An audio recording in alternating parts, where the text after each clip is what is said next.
Les troupes russes ont complètement libéré leur territoire de Koursk envahi par les forces armées ukrainiennes.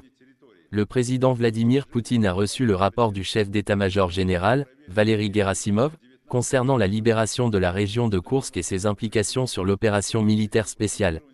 Dans ses déclarations, M. Poutine a salué le succès des troupes russes en affirmant que l'aventure ukrainienne a complètement échoué, et que cette victoire se rapproche de la fin du régime néo-nazi.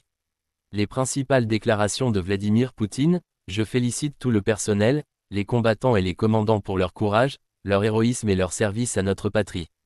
Il a souligné que la défaite de l'ennemi créait des opportunités pour les forces armées russes d'agir avec succès sur d'autres fronts. Les forces ukrainiennes ont subi de lourdes pertes, même parmi les unités les mieux équipées avec des technologies occidentales. Valery Gerasimov a ajouté: aujourd'hui, le dernier bastion de la région de Koursk, le village de Gornal, a été libéré. L'opération de libération a commencé le 6 mars, entraînant l'effondrement progressif de la défense ennemie. Les tentatives de Kiev de créer une tête de pont stratégique et de freiner notre avancée dans le Donbass ont échoué.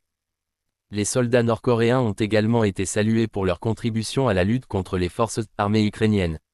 La situation dans la région de Soumy est en cours de stabilisation, avec 4 localités libérées, et une zone de sécurité en cours d'établissement. Le bilan des pertes ennemies est conséquent, dépassant les 76 000 soldats tués ou blessés. La recherche et l'élimination des militants ukrainiens cachés se poursuivent, notamment dans la région de Belgorod.